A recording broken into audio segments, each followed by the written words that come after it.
Kia and welcome to Tarmac. Today I've got my hands on the 2023 Tesla Model Y. Why? Well, because it's the performance edition and it's much more than just a car. It's an entertainment suite that I've just got to show you around.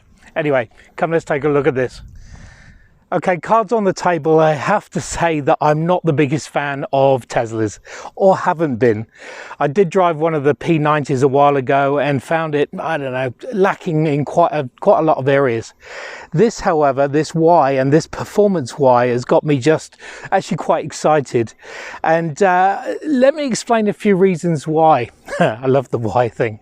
Anyway, the look is kind of futuristic but not completely out there. It's very smooth, very sort of aerodynamic, but not too much, not too little. I think they've got the styling pretty much bang on. Things they've done differently for this 2023 is they've got rid of a lot of the sort of sensors around, and what they've gone for is Tesla Vision. So there's just tons of cameras all around. I'll see if I can point them around as we get through. Certainly the ones up the top there. And what it does, it gives it more of a real-time view and just, I don't know, more involved as far as looking here, there and everywhere. And also the cameras have just been upgraded to sort of 5 megapixels when they can. Speaking of things that look, these eyes, or basically these headlights, are now matrix LEDs and LED DRLs, and just a smoother front. So without any of the sensors, you just get just a nice smooth front around here. And there is still a frunk under here with 117 litres of frunk space, which is pretty good. This being the performance model means that the suspension's been lowered somewhat, and it's hugging the ground a little bit more, and also certainly the battery pack's giving it the really low center of gravity. The feet here, 21 inches, and the alloys are just so sweet, so smooth, and so actually really good looking. Behind it are some big brake calipers and carbon ceramic brakes, so plenty of stopping power. And look at this really slither of tires here, 255 35 R21s. Lovely. A little bit further back here, what you've got is one of the other cameras that I'm talking about, which is, again, I think it's a 5 megapixel camera that's just looking all the way down this side here. And there's also another one up here and the B pillar. There you go. The door handles, you open them up, is simple like that. Open up, you come from there, so flush as always. And just nice sloping roof line round to the rear.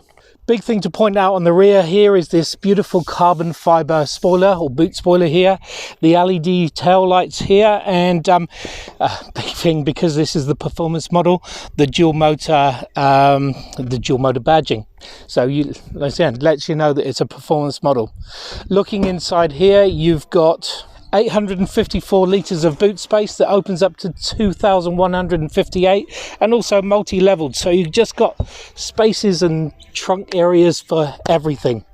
And also around here is where the charging flap is, and this is basically gives you powers up to 85 kilowatt hours of battery packs under here, and that gives you roughly 488 kilometers of range, so plenty going on.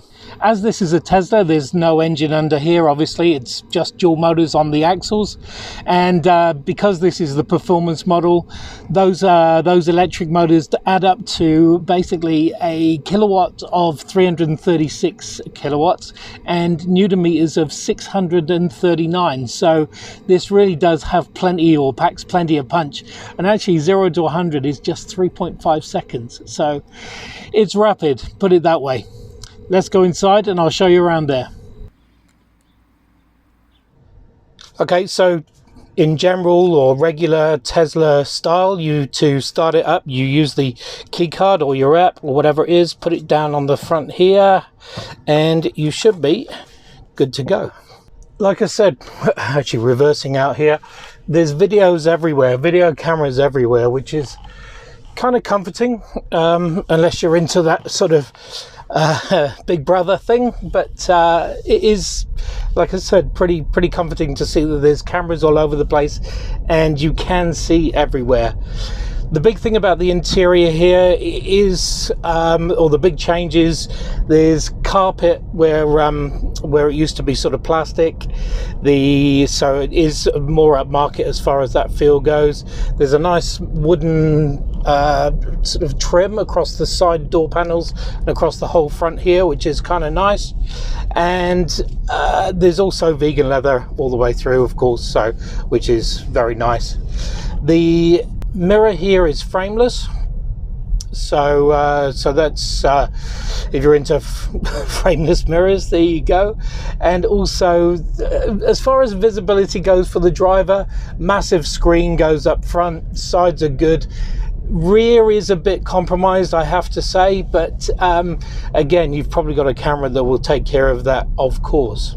On the matter of the glass, the side panels here, or side glass, is double glazed, so it does mean that the cabin's a lot quieter than before or than ever, and it's quite a nice place to be, actually. Couple of things that I don't like. I personally like to see things straight ahead of me, so therefore when I'm talking about speed, I have to look to the center screen, which it's obviously there and big, but I mean, it does take your eyes off the center. I don't know, it's a probably an old school thing that I'll get out of, and you can probably set the speed to wherever you want. Touching the button on the steering wheel here means that you can interact with everything to do with setting up information on the screen, so you can get it to tune your radio station, you can get it to set the temperatures, those sort of things that when you come to a menu system, sometimes it can be difficult to go through it, and there is a lot of menu on this.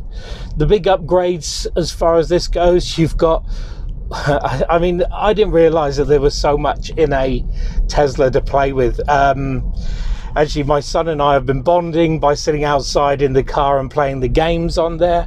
And there's also these fart things, so you can pretend that he's farting, which covers the fact that he probably normally is farting.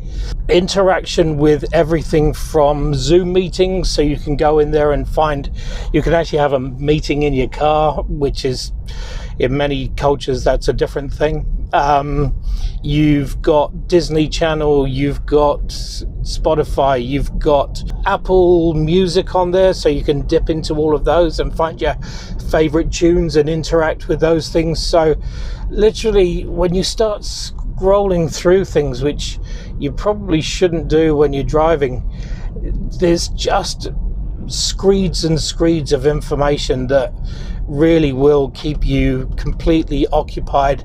And particularly when you're charging, which doesn't take that long, admittedly, with this battery system, you can play games and just, enjoy yourself. I've never spent so much time in a car and not driven in my life. It's just crazy. It's like a waiting room and an entertainment system, and there's just so much fun and games to play with, arcades, and Netflix, YouTube, Disney Channel, I mean, Twitch tutorials. You've got it all in here, all ready to go. And then of course there's just the off the mark speed, which is, when you're in the performance model, it's just blistering, just so much fun. I don't think you're ever going to get bored of that 0 to 100 time, and the way that it makes your stomach churn a little bit. And I'm not anyway. I do miss some of the petrol noises, but certainly the speed, the torque's so instant, it's so amazing as far as that goes. Build quality all around is much better than I ever remembered Tesla being, and that was one of my bugbears with Tesla, just how, almost Italian it would have been put together just on a sort of drunken Wednesday afternoon or something. Anyway, it's much better. The fit and finish is really nice. It's a cozy place to be. The cabin, there's plenty of light coming in from the sun roof or the panoramic roof here, and like I said, the screen or technology is immense. You can really get lost in it, or you can just drive it normally and not be too concerned about it. Lots to do and lots to see and lots to play with. Great stuff. So there you have it, the new Tesla, or 2023 Tesla Model Y. It's not a driver's car, in my humble opinion. I think it still lacks some of that interaction with you as far as, you know, drivability, and I don't know, maybe it's just the petrol head in me. I just can't let it go. But it is quick off the mark, and it does hug the road really well, and it does stop very well. So I guess there's that. But there is the fact that this is just such an entertainment suite. There's just fun to be had just by sitting in here, and I don't know, bring the family. They can play games. You can Zoom other people over in different countries or whatever. There's just a ton of stuff to go in when you're not driving. I don't know if that's part of the point. It's better in as far as the build quality goes, and look, it's better all around. I can see why people love them. Anyway, thanks for watching. Make sure you subscribe. We'll see you on the next one. See you.